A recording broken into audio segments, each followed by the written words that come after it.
जनपद गोरखपुर में इस समय विद्युत कर्मी जो पिछले 1 महीने से धरने पर बैठे हुए हैं, आज वो मुख्यमंत्री के शहर में ही मुख्यमंत्री के सद्बुद्धि के लिए यज्ञ कर रहे हैं। आप ये हवन कुंड देख सकते हैं कि ये सारे विद्युत कर्मी खड़ा होकर के खुद मुख्यमंत्री से ये चाह रहे हैं कि उनको बुद्धि आए और निजीकरण जो कहीं से भी न तो कर्मचारियों के हित में है और न ही देश हित में है और न खुद यहाँ के उत्तर प्रदेश राज्य में।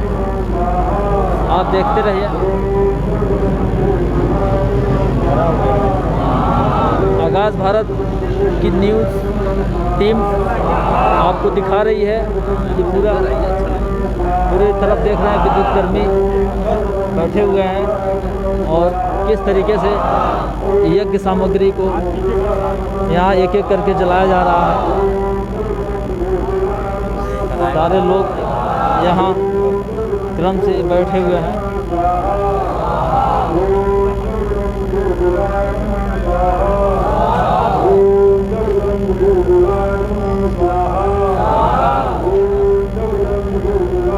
आप लगाइए ना।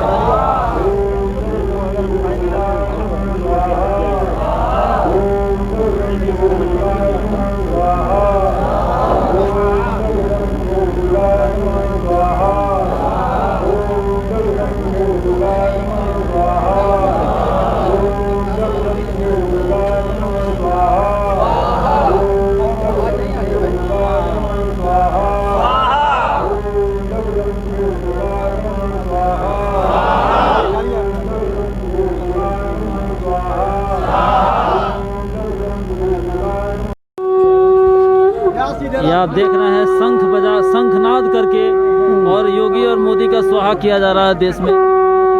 शायद सरकार इनकी आवाज़ को सुने और विद्युत कर्मियों के हित में फैसला ले। अभी आप लोगों ने योगी जी की फ़ोटो लगा रखी है और बुद्धि शुद्धि यज्ञ किया है। क्या मैसेज देना चाह रहे हैं इससे? देखिए, हम लोग कर्मयोगी हैं। हम लोगों ने दिन रात एक करके लोगों के घरों में बिजली पहुंचाते हैं। हम लोग रात में अगर 12 बजे बिजली कटती है और 12:25 पे बिजली आती है तो ये समझिए कि हमारा आदमी रात में 12 बजे काम किया है, तब हमें बिजली जनता के घरों में पहुंचाने में सफल होते हैं। और लेकिन ये सरकार कर्मकांडों वाली सरकार है। तमाम तरह के लोग कर्मकांड कर रहे हैं, इसलिए हम उनकी ही भाषा में उनका जवाब देना चाहते हैं और उनकी बुद्धि को शुद्ध करने के लिए ये यज्ञ है कि इनकी बुद्धि भ्रष्ट हो गई है।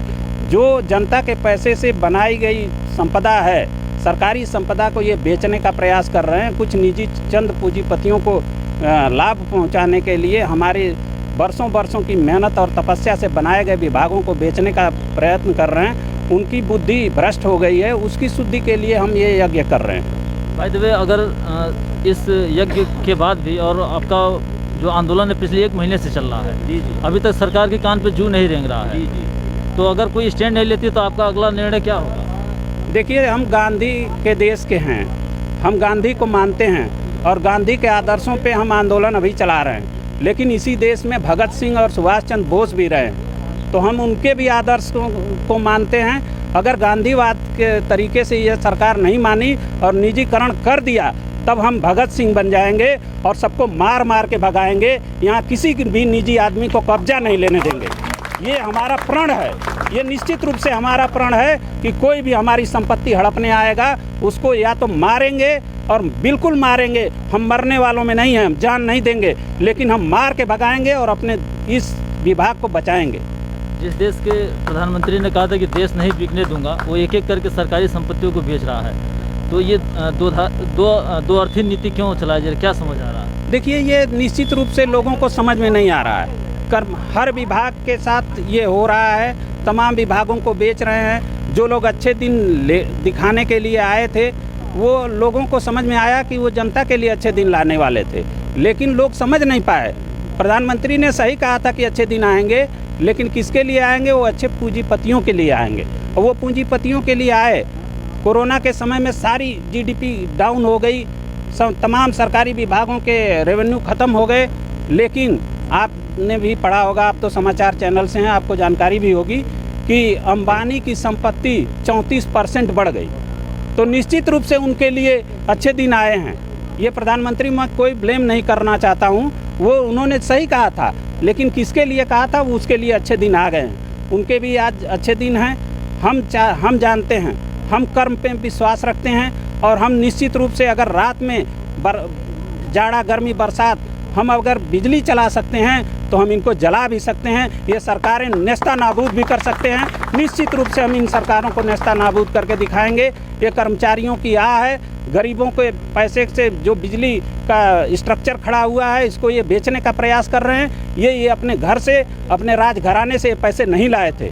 ये निश्चित रूप से गरीबों का पैसा है और गरीबों के पैसे को बेचने का हक इनको नहीं है। वो जनता को पैसा है, जनता के साथ है, जनता को मिलना चाहिए। इसलिए हम जनता के हक में, बेरोजगारों के हक में अगर सारे विभाग ये बेच देंगे तो बेरोजगार कहाँ जाएंगे? आप बताइए, बेरोजगार कहाँ जाएंगे? आज प्राइवेट सेक्टर की हालत देख लीजिए। बीटेक MBA करके लोग 8,000 10,000 की नौकरी कर रहे हैं। क्या यही इनकी सरकार की नीति है कि लोगों को उनके योग्यता के अनुसार न काम मिले और न पैसा मिले? इस तरह की व्यवस्था का हम निश्चित रूप से विरोध करते हैं और इसका हमेशा विरोध करते रहेंगे, अंतिम दम तक विरोध करेंगे। निजीकरण तो कतई नहीं होने देंगे। ये तमाम तरह के दबाव बनाने की प्रक्रिया में हैं, दबाव बना रहे हैं कि इनके ऊपर एस्मा लगाया जाएगा, इनको जेल में भर दिया जाएगा। हम लोगों ने, हमारे दोस्तों ने पिछले 28 तारीख को वहीं टाउन हॉल पे हमारे 1000 कर्मचारी वहीं बैठ गए कि हमको जेल में डाल दो। हैसियत नहीं हुई कि ये जेल में डाल दें। तो ये निश्चित मान के चलिए कि हम अंतिम लड़ाई मान करके इस लड़ाई को लड़ रहे हैं और निश्चित रूप से इसमें हमारी विजय होगी। सरकार को झुकना चाहिए, सरकार को जनता के समर्थन में झुकना चाहिए, क्योंकि आपने जनता का वोट लिया है, जनता के काम करने का वादा किया है, संवैधानिक शपथ लिया है कि हम जनता का काम करेंगे। और उससे अगर इतर आप जा रहे हैं तो निश्चित रूप से आप राह भटके हुए हैं। इसीलिए आपकी बुद्धि को शुद्ध करने के लिए ये यज्ञ किया गया। धन्यवाद सर। कर्मचारी एकता जिंदाबाद, कर्मचारी एकता जिंदाबाद। जब उससे टकराएगा, जब उससे टकराएगा, अभी तो अंगड़ाई है, अभी तो अंगड़ाई है। जोगी मोदी होश में आओ, जोगी मोदी होश में आओ। ये देखा आप लोगों ने, एक काफ़ी गहरा रोष और क्षोभ है सरकार के प्रति और उसकी नीतियों के प्रति। मैं चैनल के माध्यम से चाहूँगा कि सरकार इन चीज़ों का संज्ञान ले और यथाशीघ्र कोई ठोस कार्रवाई करे ताकि इनको इस समस्या से मुक्ति मिल सके। धन्यवाद।